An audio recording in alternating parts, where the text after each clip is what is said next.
Hi there, it's Marilyn Hawes again for Unprecedented TV with my show Heart and Soul. And you can find us on YouTube under Unprecedented TV. But I'm also CEO of Freedom from Abuse, and that is looking into preventing abuse and helping those who have been abused and advocating for them, and even domestic abuse, whatever. But Heart and Soul, I really love this every Friday morning. I really like it because you get such interesting people on. Some that have had a dreadful trauma and drama and heartache, others really interesting jobs and can be amusing. But if you haven't been contacted by me, then please get in touch through Unprecedented TV and come on my show. I always like to think that someone is left, obviously, with hope at the end of it, but also maybe a greater insight into something, a world that they've never even considered, and how that might work and what it might look like. And none more today than I have a personal interest in this because I am interested in crime. I wanted to be a police officer and my dad wouldn't let me. But we are going to talk to Johanna Howell, excuse me, Johanna Howell, who came on my show about a couple of months ago when she found she had such injuries after her incredible sports career. And she went into the prison world as a prison officer. So we're going to hear some bits, and some bits she can't because of the Official Secrets Act. But let's welcome Johanna now. Where are you? Hi. And here she is. Good morning. It's lovely to see you again. Well. I hope you're well. Thank you for the invite again. It's a pleasure. No, I mean, what a different subject we're talking about today, because what I can never get my head around is how someone who is out in the free air running and leaping and doing whatever you do suddenly goes into a world of incarceration. How did that transition happen? I know, and there was many people who thought that I would be the one who behind the bars there, Marilyn, from a long time ago.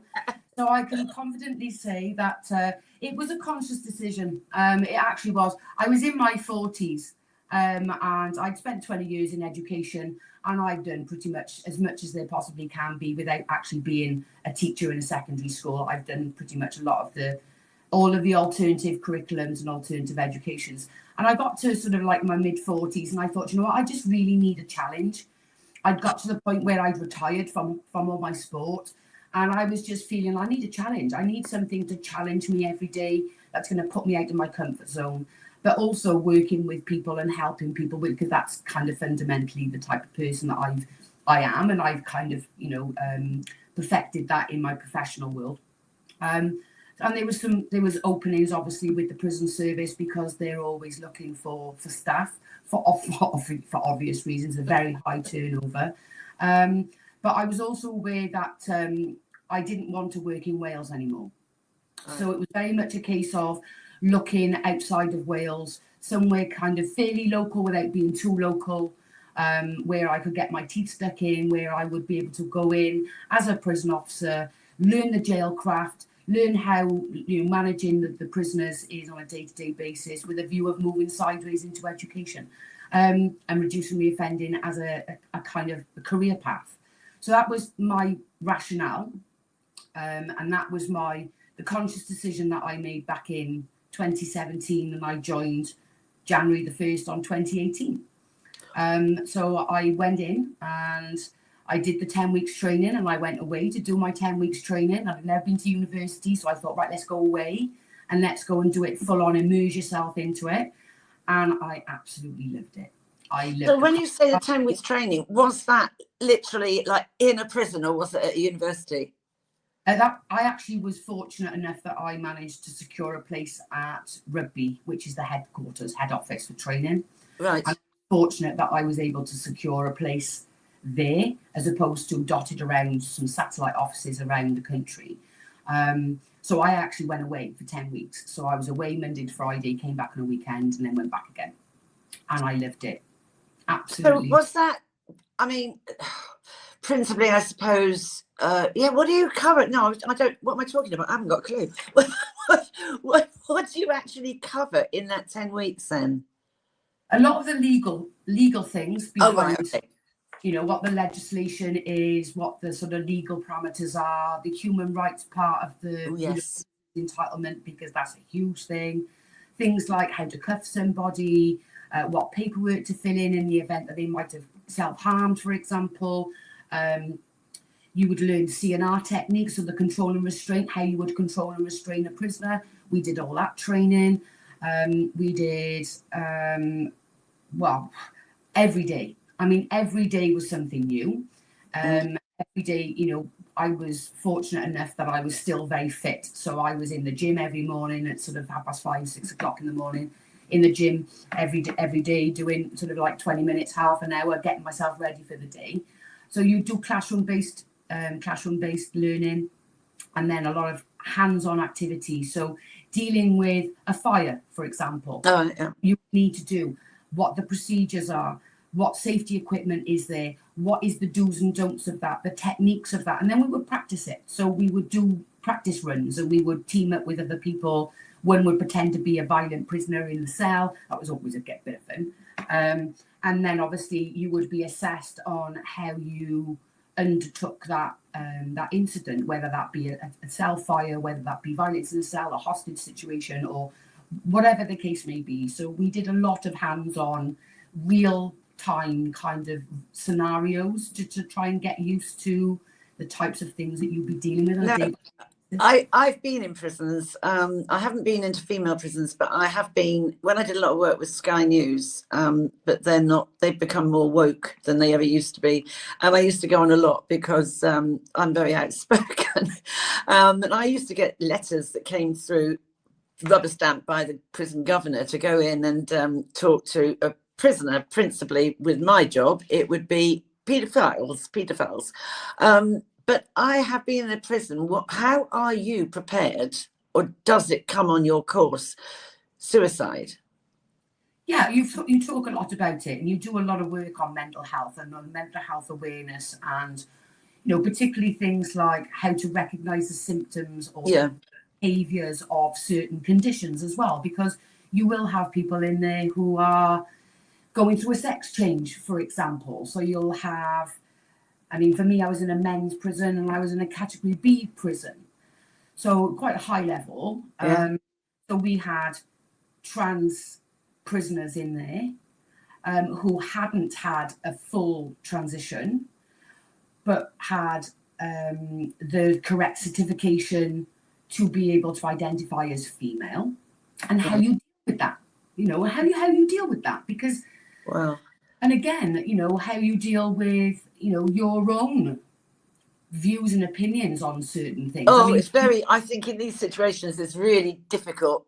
What do they call it? Unconscious bias. I think you really have to correct yourself, don't you? And thinking, am I being judgmental? I think the problem is, it's interesting you mentioned the transgender thing, because I know from the work I do that if the toddler is still working, then there's no way you can say you're a woman, really. And it's a huge risk. And it has happened, isn't it, where a man has gone into a woman's prison and then they use the because I've had a case with this that I was helping with. They use the human rights thing, don't they? Because there was this one guy, this is going back about just before COVID, and he was, my name is Jane. Well, I mean, honestly, he still looked like John. and anyway, and the female prison guards or guards officers, whatever, used to say to the ladies, don't go in the showers because Jane is in there at the moment, you know. And then Jane heard about this and Jane got really arsy about it, and then she claimed human rights, that, you know, but Jane went on and raped 2 of the women prisoners. So that is a real bone of contention, isn't it? I mean, and they stopped putting trans into female prisons in the event that they hadn't had the full transition, for that very reason. Personally, I never had any need to be worried or concerned with. We had several in our prison, and to be honest, they were brilliant. They were great. They were who they were, and they were more than happy with that. And you know, there wasn't there wasn't a lot of violence that came from them, actually. But did they attract violence? I mean, there must be in a man's prison. I mean, do they not get bullied and messed up a bit with the very, very alpha male that, you know what I mean? I do understand what you mean, but personally, I never witnessed that. Oh, good. That's good. I personally didn't witness That's any good. sort of what I would call picking out a particular individual, directing that at that individual.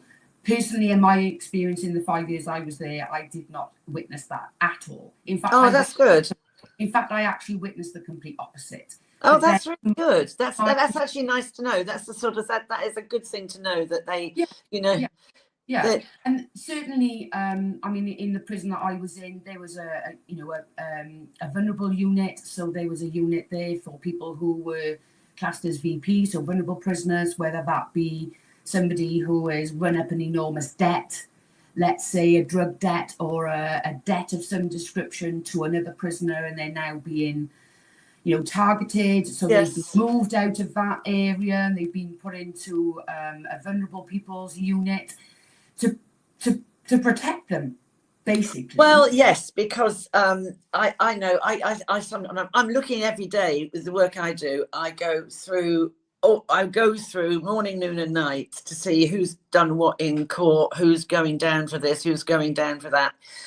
And I think the ones that get the worst treatment is if you are a police officer and you have abused children, and you know full well that the inside they have their own rules, and you know full well that they are going to get far worse than anything they could have imagined, which,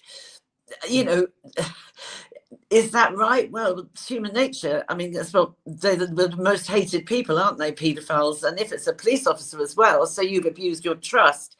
But let's just go fast forward for a moment while we're talking about how other prisoners feel. I can't remember his surname. I don't really want to say his name, but I know Vikram, the guy, awful guy that so brutally murdered Henry Novak. Now, when he went in, I did say on Twitter, people must think I'm an absolute bitch, but I did put out on Twitter, well, good luck, pal, because you've got everything stacked against you. And he'd only been in there a week, and there was this thing, he's been attacked in the prison, and I thought and read on a bit further, and of course he had been what I know as napalmed. And if you like to, I know what that is, I know what it does. And I thought, I'm sorry, I've got no empathy for you at all, pal. Can you describe, because I think what they leave the prisoners in overnight is actually a threat of that happening. Can you explain? Well, from my understanding, going back a few years ago, there was a big push on trying to improve the standards of the first night centres across the So that is the area designated within the jail that would be looking after people who have just come into that jail, whether they've been transferred from another jail, whether they've come straight from court, or for whatever reason. And I worked on the first night. I actually worked really hard with and got the first night centre to a point where I had a PID orderly who is a main prisoner contact, who was there coordinating on my behalf the turnover of the cells, for example. So we had a group of cleaners.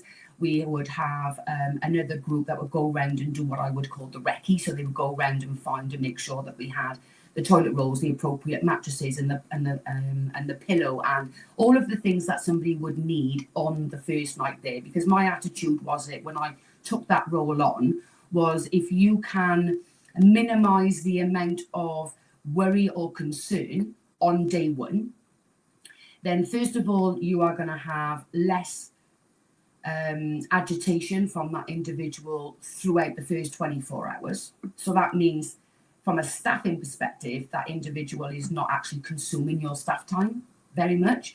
So we had a really good way of being able to turn over cells really quickly. And the group of boys that I had working with me were incredible. It was like a little hotel landing. They got to a point where the toilet rolls were all perfectly sat nicely. And even to the point where the prisoners would come in and they'd say, wow, like not expecting. But there was nothing for them to come back to them because they had everything that they needed. My role then was very much about embedding them into what we do here in our establishment, what the rules are within our establishment, what time is breakfast, what time do we do free flow, what time does work start, what day is library. So all of those information would be provided within the first night. So obviously, you know, what you want in that environment is fast turnover, in out, in out, in out, in out, because when they come to me for a couple of days, they'll be sent out to somewhere else in the establishment.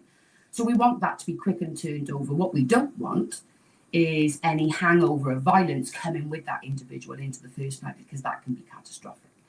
And obviously, you know, you are dealing with such an array of different individuals. So some of these individuals will come in and they will have a reputation outside of the jail, and they'll say, well, do you know who I am? 99% of the time, my response was, I have no idea who you are apart from what it says on your name tag.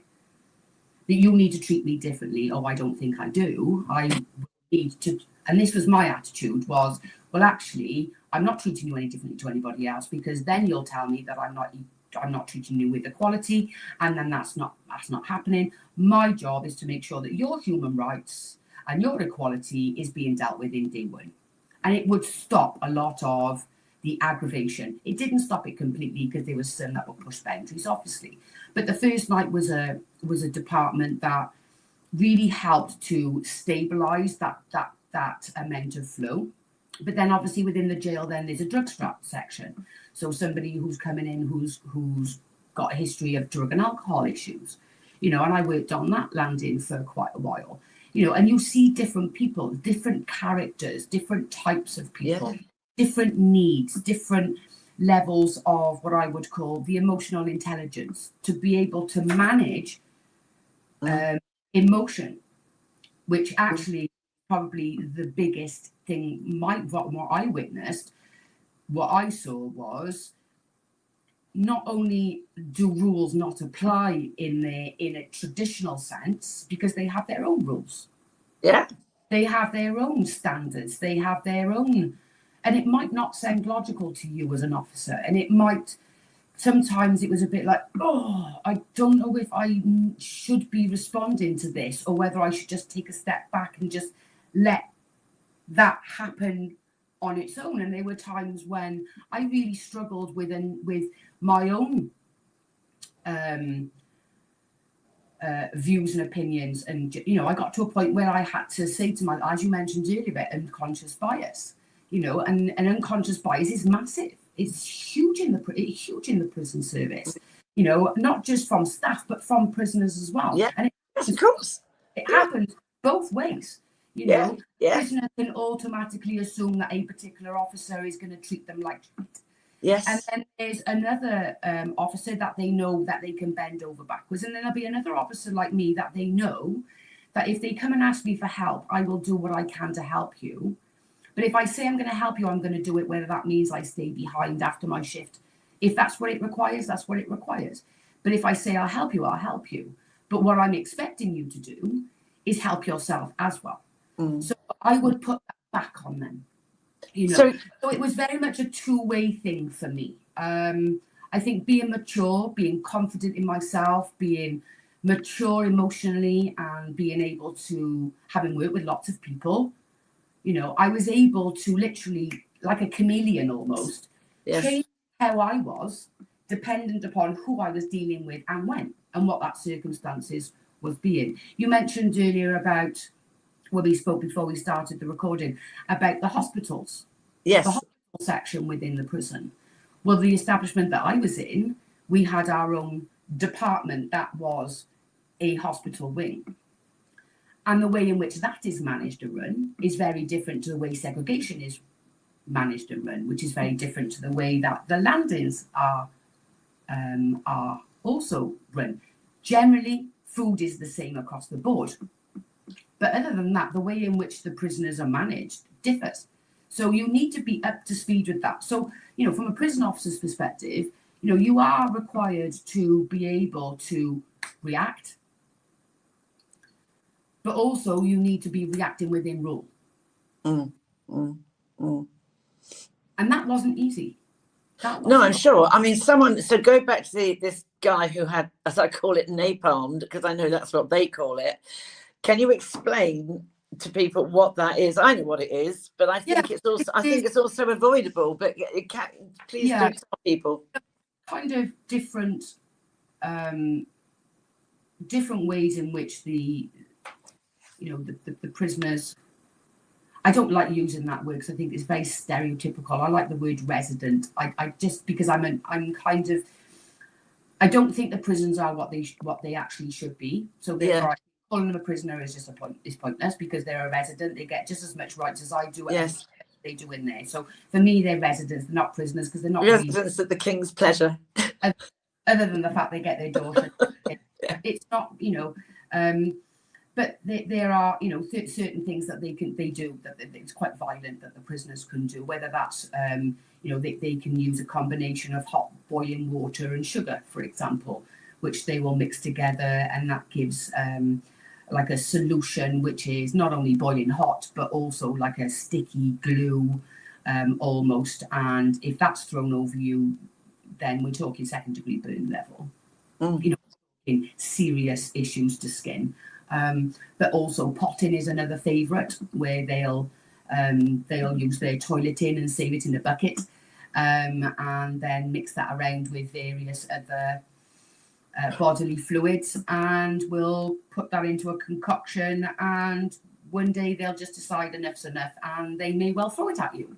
I mean, I've known when I was went in them, I know the prisoners I spoke to, some they it's amazing what you can do. We're always frisked for any sort of pointed gadgets or whatever, but he said you'd be amazed what you can do with the end of a toothbrush. You can make that point.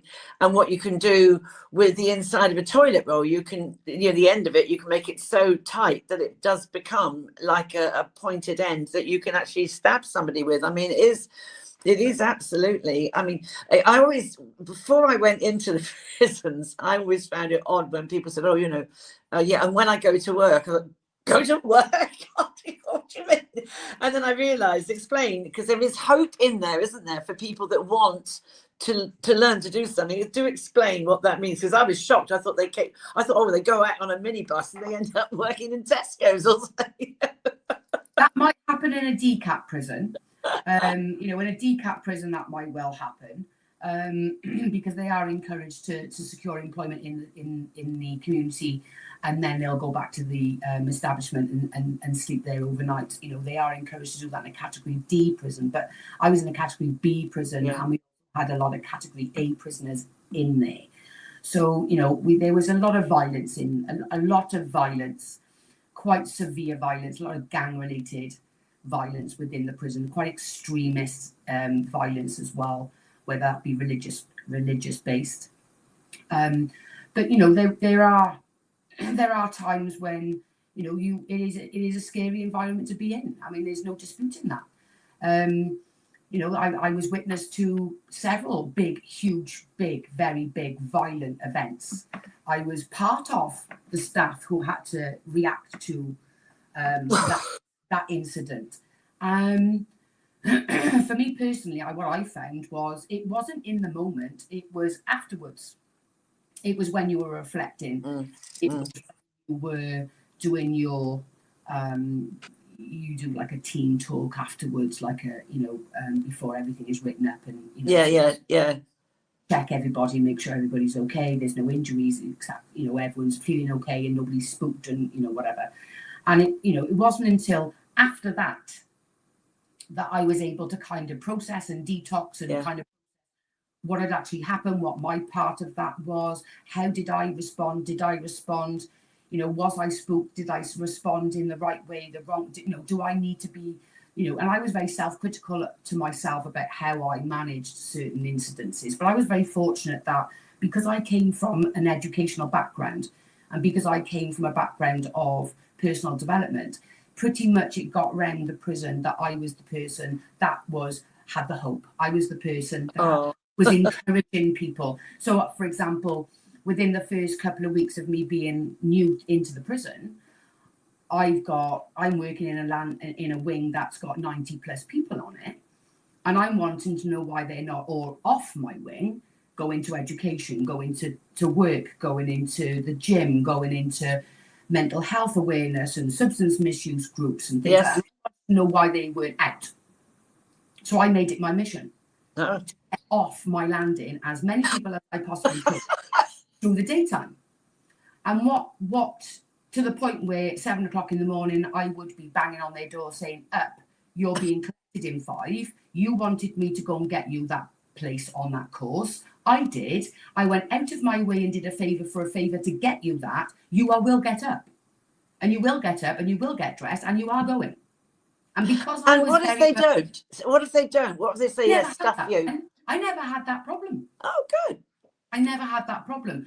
There were a couple of people that you kind of knew, and you kind of got you kind of got to know people, and you got to know the ones who were the ones who would pull the wool over your eyes, and there were lots of ones who'd like to pull the heartstrings, and but you have to let them have a little bit, Marilyn. Yes, of course. There's a little. You have to let them have a little bit. Yes, of course. Yeah. Yeah, I get that you've got to let them feel that they won that one. Of course, but that doesn't mean to say that I'm going to make it easy for them.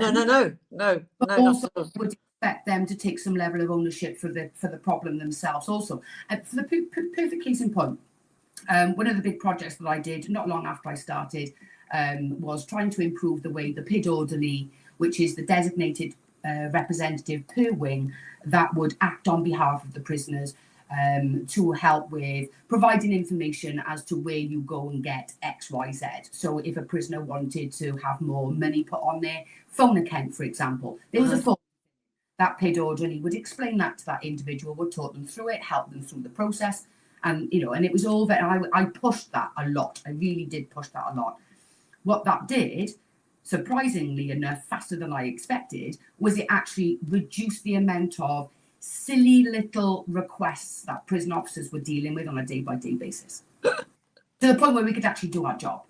Yes. Because we're being hounded every 2 minutes by somebody saying, I put an application in 2 weeks ago and I haven't heard anything. I'm going to kick off. I'm going to throw poo, and I'm going to do this, and I'm going to cut my arm so much and pull my ligaments out of my arm if you don't do it. But it's not. And I say that in joke, but in actual fact, they were some of the things that actually happened.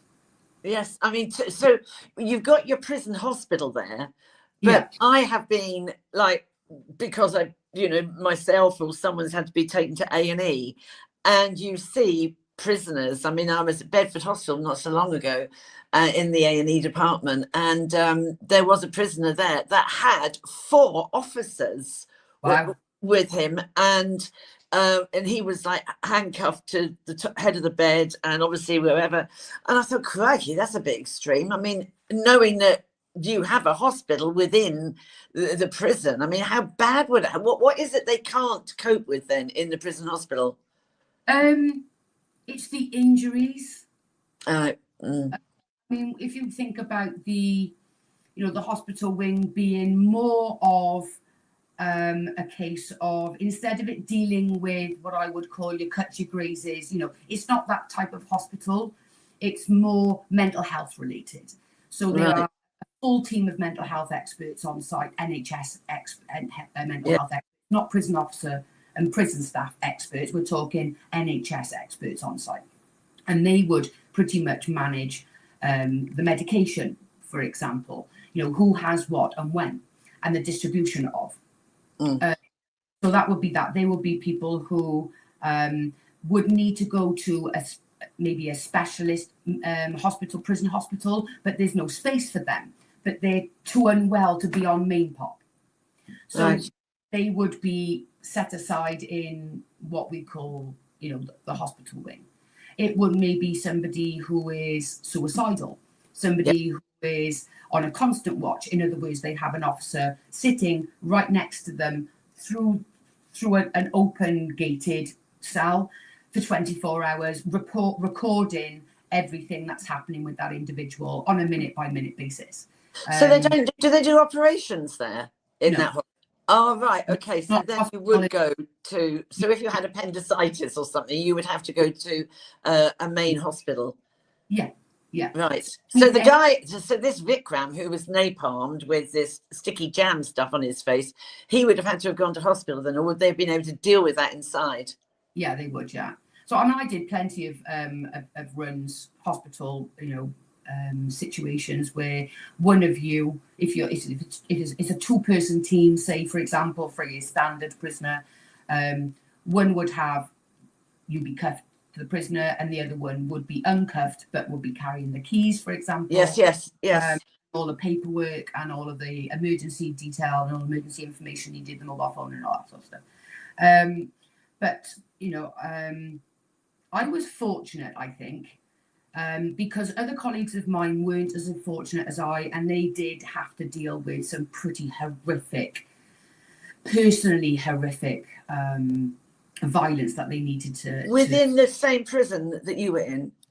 I was in. Yeah. Oh, because I know Cat B is yeah, I know. I mean the paedophile that abused. Don't be underestimated by what the standard of violence can be like in a Cat B prison, because they are. Yeah, they're yeah. I mean, I spoke to Lucy Connolly about 2 or 3 weeks ago, and she got on okay because she has emotional intelligence, but she was definitely a political prisoner, there's no doubt about it. But she was helping a lot of the women who were not educated. She would write, and she became, I think, quite popular because she said, "Well, I'm here." She still knew how to stick up for herself. But she did quite a lot as well. Yeah. I mean, did you find after your 10-week training, did it actually prepare you for your first day? No, not at all. I can tell you a funny story, Marilyn, which won't get me in trouble, but not long after I went live, I came back from my training, and then what they call, you go live. So you are now live in, you're part of the schedule, you're not an add-on anymore. You're not a bystander watching anymore. You are now it. Mm-hmm. And that was quite daunting. And the wing that I was working on from word go was a very active wing. We had some very high level residents in there. In fact, we had quite a few, to the point where, our wing was supposedly the wing that was going to have all the trouble. But as it happened, we had a really good team of staff, like myself and another colleague like myself, who was an educational background. We made our business to get off that landing as many people as possible into activity, to the point where we were that successful that we had over 75% of our landing off in activity every single day. Oh, wow. That's amazing. The beauty of that was you had a quiet wing through the daytime, so you had more time to deal with the people left. And usually the people that were left were the ones who needed your attention. Yes. So we helped to balance that by putting that little bit of extra effort in getting them off the wing into activity, helped us to have the time and the ability to be able to support the ones who needed it in a better way. It also looked good for our statistics because we had a lot of people in activity. But what we found was the problem that it was, and I laugh about it now, but it wasn't funny at the time, was when you've got 45 people coming back from activity, but they've already fed the ones who are there, and the ones who are there have taken food that they've not ordered, which happens to be the food from the ones who've been on activity all day. Doesn't go down well, Marilyn. Didn't go down well. So that obviously caused a massive amount of problems. That caused some huge problems for a couple of days. That was, the wing was not a happy wing. They were not impressed, So there was, quite a few things, but, you get to learn how to manage. People get to learn who you are. They knew I had a role. If I saw it, heard it, smelt it, I had a job to do. Yeah. And they knew that about me. They knew that if they asked me if I could help, and I had a little police book, like a little police book. Mm-hmm. And I'd say, oh, it's full today, so I can't do it today. I've got time. But come back to me first thing in the morning, I'll do it for you first thing. Yes. And they would be waiting for me because they know, and I think there was some officers who got to have a reputation of, oh, you're the go-to person for this, or you're the go-to person for that. Yes. You're the go-to person for that. I was the go-to person for them when they wanted a straight talk. So when they wanted straight talking and they wanted somebody to actually help with the melee of craziness going on in their mind. That's who I was, that person. They would beeline for me to talk to me, and I would be able to talk them round into understanding. For example, one particular incident, and I can talk to you about it because it's not breaking any rules, but one particular incident, and I'd had a prisoner on my first night who'd been there for quite a while. That arrangements were made for him to stay on my first night centre for quite a while. And he was very emotionally withdrawn. And I was trying to work out why. And so I approached him and I was like, look, I've been watching you for a couple of days and you're really withdrawn. And you're not your usual self. You've not been out on exercise. You've not been your chirpy little self first thing in the morning, this shifting behaviour, what's going on? And he told me this elongated story about his ex-partner, the baby mum, the baby mum. And, because they've got baby mums and they call them baby mums. And, my number one baby mummer, and all this. And she's giving me a hard time. She won't let me see my children. She won't let me speak to my children, but she's demanding money from me, this kind of thing. And I was witness to a conversation that he had with said ex-partner over the telephone. And I was livid, Marilyn. I don't think I've gone from 0 to 100 myself personally at any point in the prison service when I was there for the 5 years I was there. That moment was the one and only time I went from 0 to 100. I was fuming. I can't express to you how agitated and annoyed I was about the violence coming over the phone. The level of violence that individual was being put through by the female outside. Yeah, well, yes. It opened my eyes to the other side of being involved in a prison environment, because it's not all them being rude, nasty, horrible. No. Because they are victims in their own sense, in some capacity, and that was difficult to handle. That was, for me, that was really difficult, because I had to accept there was a level of vulnerability with them then. And when you've gone into an environment like that, and again, it comes back to the unconscious bias, and you think, oh, well, you murdered a child, therefore you deserve it. You deserve everything you get, and I'm going to turn a blind eye to, you can't do that when you work in a prison. Of course you can't. And there's two sides to every story. I mean, I know a barrister, I know a barrister who showed me, this is a couple of years ago, showed me this photograph of this gorgeous woman. I mean, she was about 5'2", long blonde hair, looked absolutely stunning. And I said, well, what's she done? You wouldn't believe it, would you? He said she's literally lacerated her boyfriend and stuffed him through a plate glass window. What? Oh, yeah. And people don't realise women, and that's what I think about women in prisons. Women can be vile, worse in some ways than men. I mean, they will rip fingernails off, won't they, and do all sorts of violent, horrible things. I mean, Lucy Connolly said she was in with someone who, because she was in, Cat B, I mean, for goodness sake, sending a tweet, it's ridiculous, but she was in with someone who was in there for 34 years because this woman had murdered both her parents. And suddenly it's like, you've only been there 2 weeks, and there's something, oh my God, I'm on the, oh my goodness me. But, I don't know how she did it. I mean, have you seen, or were you, while you were working, because I think maybe the type of residents, as you're calling them, going in are predominantly violent by nature of, I'm basically talking about migrants, basically, let me just spit it out there, that they're, what they call a culture is not a culture at all, and they come in here with already violent, already with criminal records from their own background, which then suggests to me that prisons could now be more violent than they ever were. I would agree. And even in the time I was there was a pattern, and because of the location that I was in, we had a lot of London spillover as well. So you're dealing with a different class of violent individual in a completely different way, because they are hardened professional criminals. Yes. And as a consequence, sorry, my dog is Maya's having a moment. I got one here that's snoring. It's well, I want to use the word culture, and what I mean by that is they carry the stigma of being the immigrant anyway.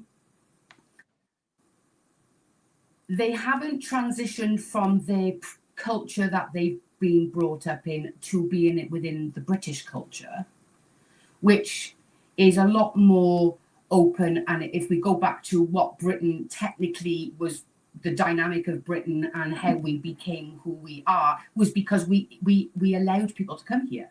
We encourage people to come here, to be diverse, to open up the Commonwealth.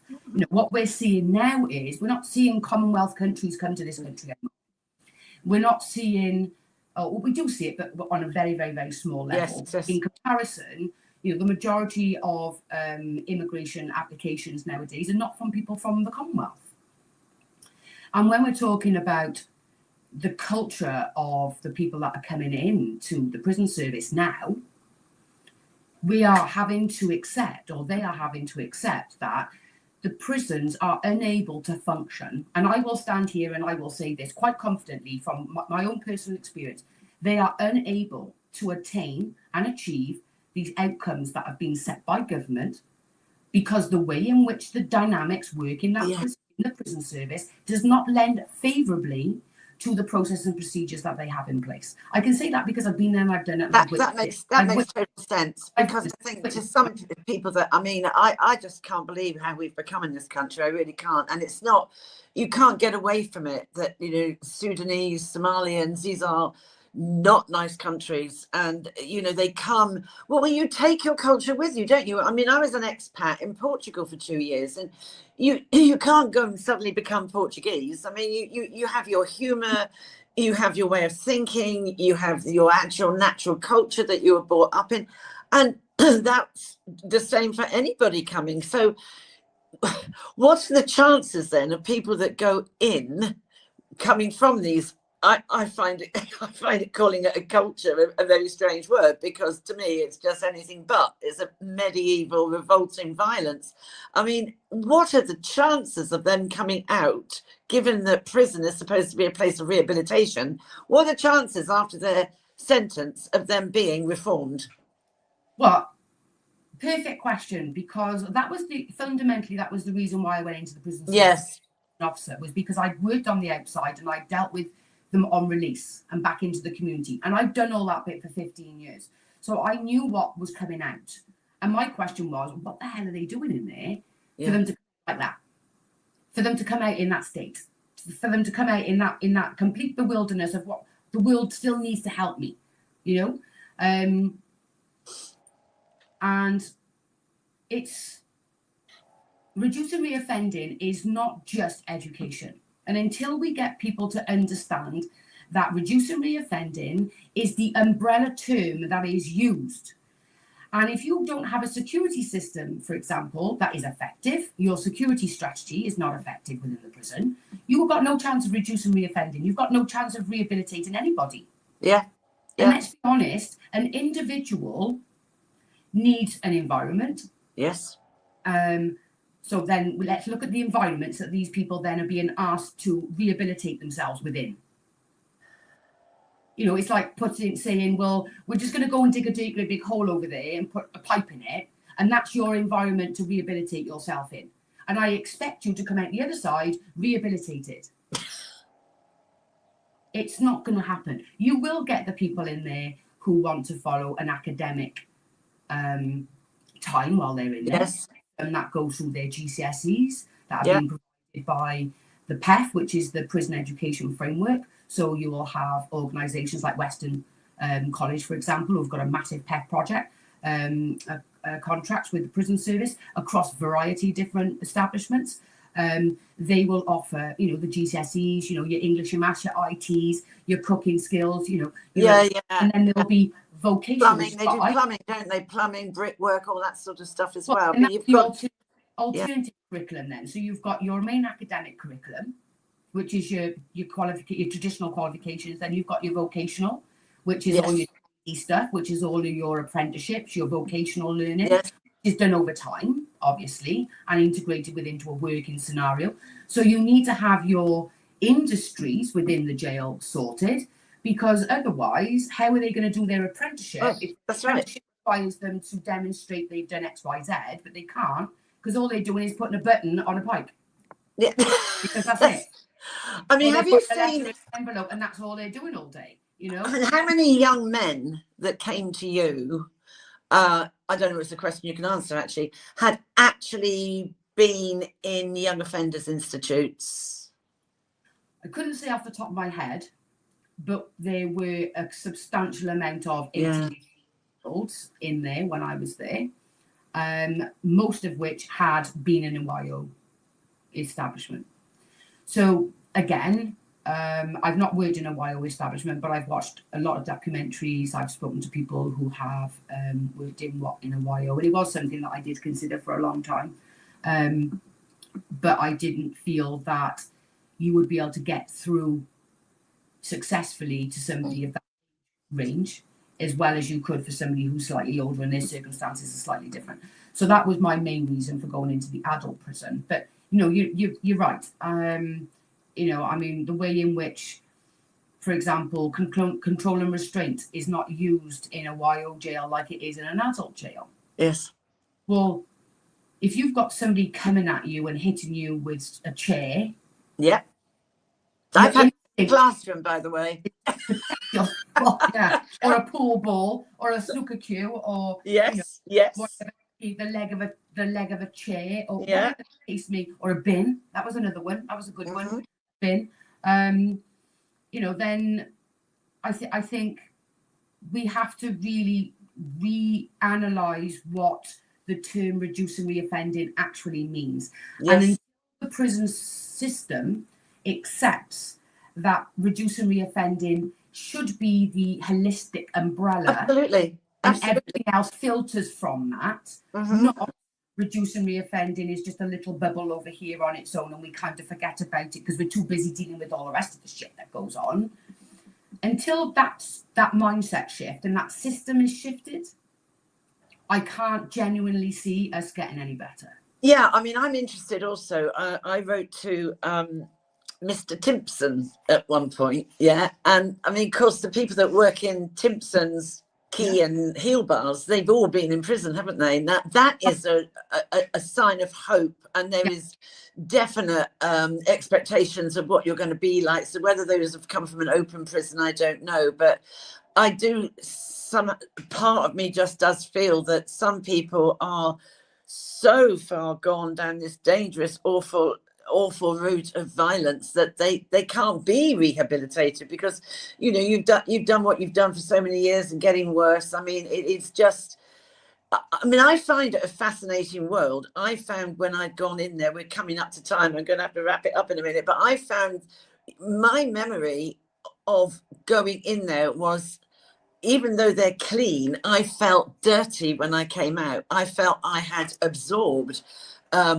Every time I came out, I felt, because you're queuing up with all the other people going in, and it was the sound of metal, the ta-ting, ta-ting, ta-ting of the keys, and the slamming of the doors, and it ricochets, doesn't it? Because everything is concrete and stone, and that's my lasting memory. And if you've got to live with that as a resident or as an officer every day, I think my nerves would be absolutely shattered. And there's no way. I mean, I actually asked once when I was around, I said to an officer, I said, they were all on lockdown, these residents, right? And he said, this is, show me an actual empty cell. And he did. And I said, go on, shut me in it. Pretend I'm coming here for like 10 years. Go on. Oh, my life. And the door slammed. And I mean, I thought, you have, my goodness, lots of people should see what it's like, the sounds, knowing. And I said, don't come back for 10 minutes, knowing I was nearly hyperventilating by the time he came back. And those walls close in on you, don't you? And therefore you go out and you do a crime again. Goodness me. I mean, and you're back in there again. I mean, the mindset of people, like some people I just can't get. But I also know a very, very well-known barrister and lawyer. He said, I have known probably more innocent people that end up going inside than the guilty ones because of the court system, which is very sad. We have got to end it here. Give me one last bit of hope for anyone that's going to think about, what would you say now? I am going to think about becoming a prison officer. No, I'm not. What would you say to me in one sentence to say, what would you say? It is an incredibly rewarding role. Mm-hmm. Incredibly rewarding role. If you are the sort of person who is confident enough in yourself and who you are as an individual, and you have any level of care or humanitarian understanding for people, then it is a very rewarding environment. But don't be mistaken by the environment that you're going into. You are going into an environment that requires camaraderie. You can't be a person who sits on the outskirts. You are, you need to be part of a team. If you work individually, you're going to struggle in that environment because you need people around you to protect you and got your back.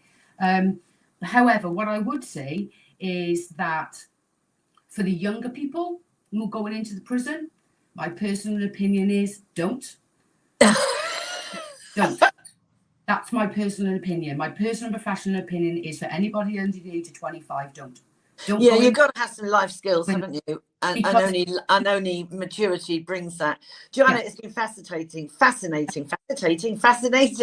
you so much. And thank you for all the good work you've done while you were there, because you will be remembered by people. So there is hope. If your child, grandchild, whatever ends up inside, there will be a Johanna, hopefully, that they come across. So I thank you ever so much. It is a side of life I find absolutely fascinating. So thank you so much for your time. And I'll talk to you later. Yeah, bye-bye. You have a lovely day and take care. And thank you. Bye-bye. Bye-bye. Good watching for all your viewers. Take care. Bye-bye, love. Bye-bye. Where's she gone? I'm still here.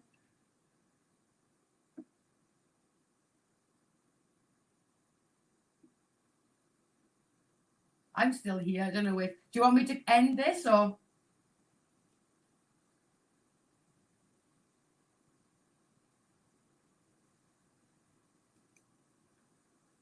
You're welcome. Don't.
Oh, hi, can you hear me?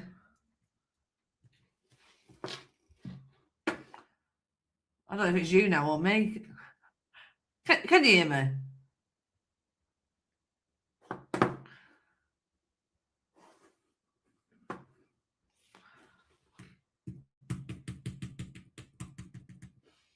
Let me just come back in.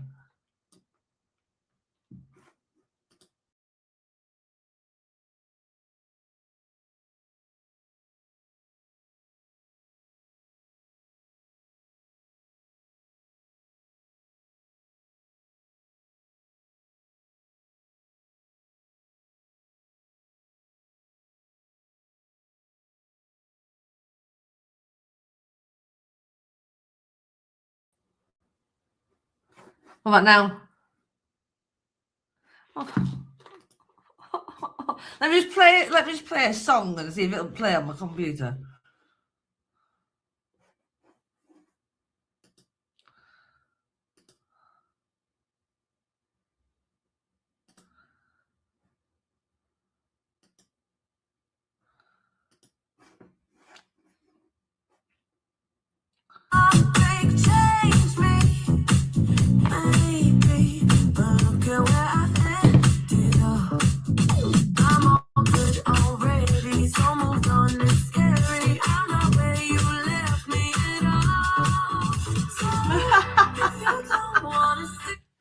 Dancing with somebody. That's us next week. Let me ring you. I can't hear it at all.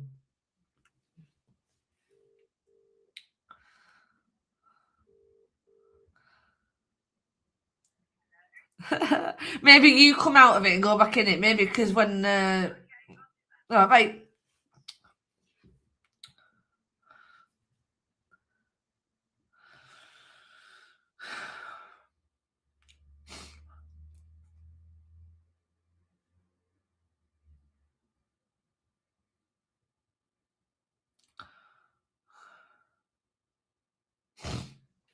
Oh.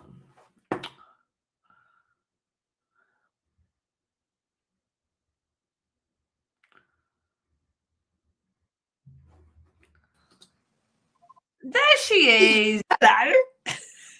Hello there. How are you doing? That was really good, wasn't it? It was good, wasn't it? Very good. I'm very interested in prison life. I really am. It's you know. So how did you get on all week with Russell? Was it good? Oh yeah. Well, obviously it's not Mike, is it? But did you watch any? I mean, how do you? I mean, what a hard act to follow. I know. I mean, he's very brave to have done it. He talks too much, really. And so like when you were asking a question, he was like, did like a bit of a monologue and then ask the question. I find Calvin Mackenzie like that. Yeah, I know. I said, okay, you've made your point. Yeah. But no, I mean, like when he was, so like for example, you know, like in the first hour where we have someone reviewing the paper, he kept like looking at the camera and talking to the camera rather than to the person next to him. Like really, just a relaxed conversation. It don't matter. You don't need to look at the camera because it's the camera's on you. Anyway. But he's used to having a camera lens in front of him, isn't he? To sort of say, I mean, it's you know, I don't have a problem looking like this, that, and the other. I just got to be filmed, so therefore you're being filmed, aren't you? You know, but no, I haven't see any of it. I've been so busy. But so that's great for next week though, because if you come up, because I could pick you up if you got off at Flitwick. Yes, that's where you live, isn't it? Yeah. So you've got to be very careful if you get to St Pancras. You want the Thames link, and you need to check because they don't all stop at Flitwick. Some go on, you know, they stop at Luton and then some go straight on to Bedford. So you need to get the Flitwick one and let me know. I can come and get you and then we can go off. Because if it takes an hour and 4 minutes, it says to get from my place to there. Yeah. Well, I don't know what time the thing starts, but we'd like to get there comfortably, wouldn't we? Well, I don't want to be driving. You need to do my hair anyway. Exactly. makeup, dress. I don't want to drive in my dress. No way, no, because we're going to stay. Then I can take you back. I can drop you off at Flitwick because all the trains from Flitwick stop at Bedford, and that's the end of the line. Yes. All right. Well, I might only 15 minutes. Newport, yeah. I might need to go from yours to Newport. It's the same. Derby. Oh, I know. Oh, my geography is all over the show. Burnley's where I'm from. My grandma's at the end of her life, and I've been having to go up there to see my grandma. Wayne's in Newport, works in London. I came back here the other day, driving up on Wednesday or whatever. I thought, why have I got this place? Because I don't really know anyone around here. It's lovely. So I need to decide what I'm doing. I'm probably moving to London. I think it's too much. I know. They get me in my car. It's beautiful where you live, but there's some nice parts outside. If you don't go into London per se, you could like get a tube in, or you don't have to go right into London. Right, can I ask you a question? What?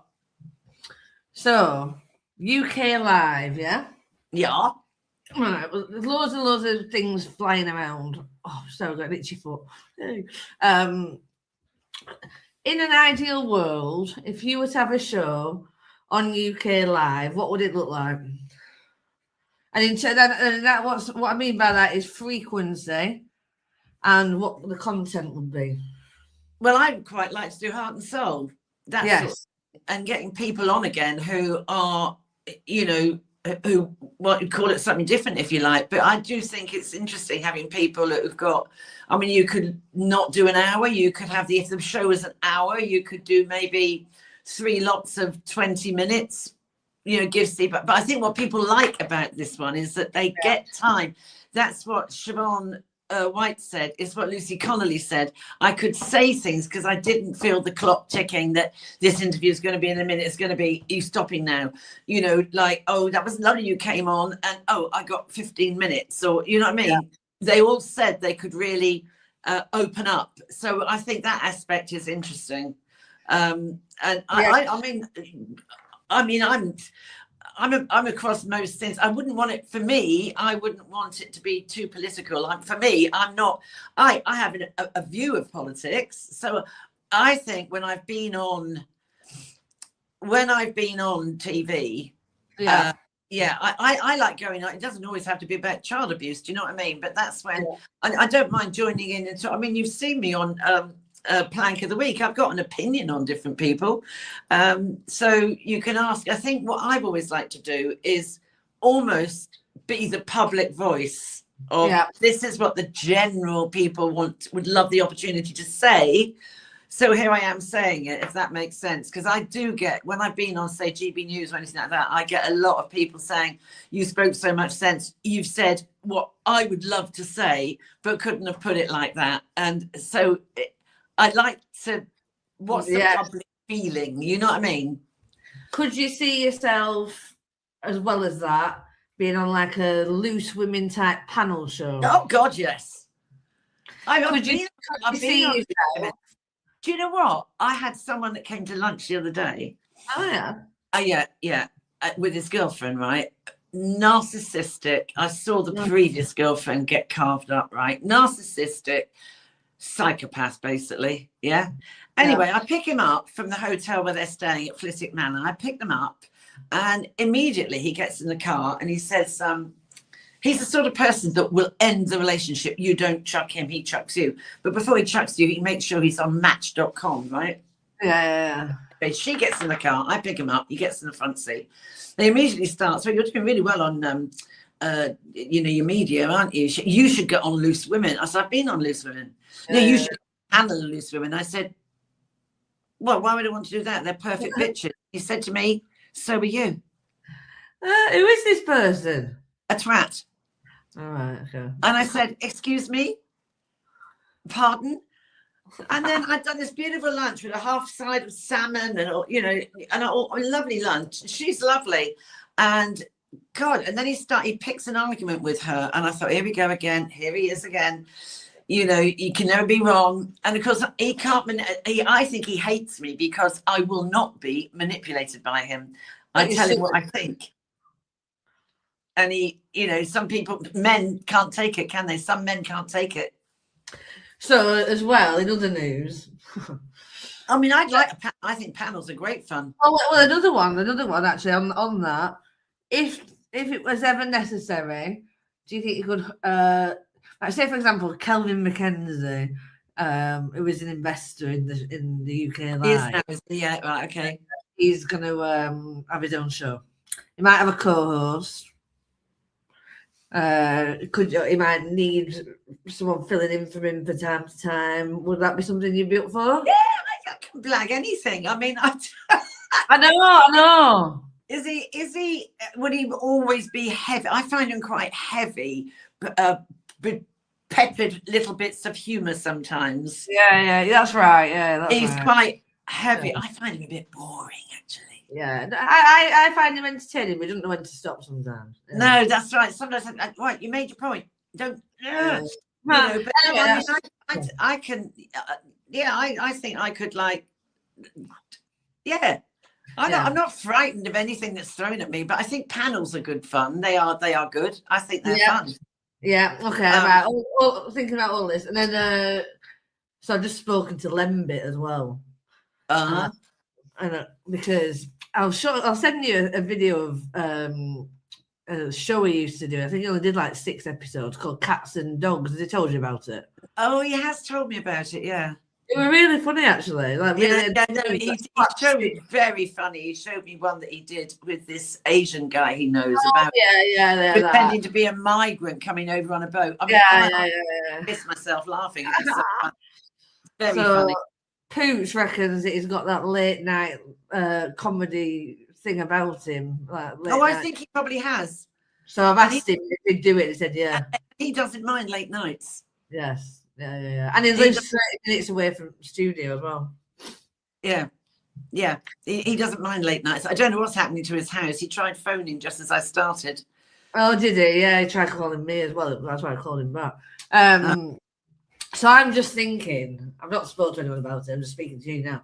That even if he's still trying to carry on with Unprecedented, I know he's doing this forum thing. He mentioned that as well. I don't know what it is. I truly can't get my head around it. I honestly don't.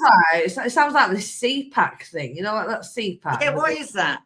It's like a conservative conference. You know what I mean? Anyway, but I think it's like he's trying to do that when it's already a thing. I don't understand it. I just don't. It's like what they were going to do with Rodney, that they were going to join because he's got so many platforms across America, and that was going to be that. But now, because they didn't get the funding, it seems to have morphed into something else, and I can't get my head around it. Well, I think now's the time to just say, look, I reckon. In terms of Heart and Soul, obviously Keep It is brilliant. But no one's paying me for it. No, exactly. So we'll bring it on to... Because I invoiced him £3,750 because I said to him at the start, it's 150 an hour. Oh, did you? That's Lembit, because I said by the time I've done the prep, I find the people, you know what I mean? I do the questions up front and get, what I'm going to say. Why not? Well, I think personally that if Lembit's going to have his own evening show, you're going to have this and other things, hopefully. Yeah, I like this, and I think there's some real value in it that people. Yeah, because it is giving that. The trouble is you get these short sound bites on GB News or wherever you're on. So if it's somebody like Siobhan White or something like that, or like Lucy Connolly or someone like Charlie's Promise and people like that, you've got to give them the respect to actually, get comfortable with. It's lovely. Loads of people have said you were so easy to be on with. Yeah. If it came down to it, and you could maybe come to the studio once a week to film it. Yes. And then you'd pay for travel and stuff. It'll look a bit different, won't it? We'll have, like, I can do that. I can do that once a week. Yeah, and I mean, when I'm down there, I could then do a panel thing as well. For example. Exactly. Yeah. World's your oyster, really. And then, so I'm also thinking of Full Throttle that I do. That if we can migrate that over to UK Live, doesn't make sense. Yeah. And does that girl Dyer? Does she still do stuff? Do you know what? I was thinking that the other day. I've not seen it. Dyer. I don't know whether she does. I don't know. I haven't asked, but I think she got fed up with not being paid. Not surprised. Yeah. You see, I have to be. I can't keep doing this for nothing. Yeah. You know. Well. Yeah, go on. No, I mean, I can't keep. You can't. I think it's exploiting people, quite honestly. Yeah, well, it's just what's he doing it for if he's not going to? Yeah, I don't know if it's. I think he's just being ridiculous. It's stupid. What's it's really the end goal? Yeah. Probably he's all over the place. I think if you, I just don't. You can't pin him down. You still can't pin him down. I mean, he's just so difficult. Secretary. Bollocks to that. Told you, didn't I tell you? I'm not doing that. No. Yeah. And he tells me, there's a real place for you and you're key to the world conservative forum. I think, I don't even know what it is. What the name is. I mean, we might have a first client in London. To do what? Oh, yeah. Am I going to knit the person a jumper? Is that, or are they just investing in fresh air? And bake them a cake. Investing in fresh air. Is that what it is? And why are they wanting to? Yeah, no, just forget about it. Well, no, I'm not saying. So I want this to get going, so that because I have to do something. I can't. Recording. One sec.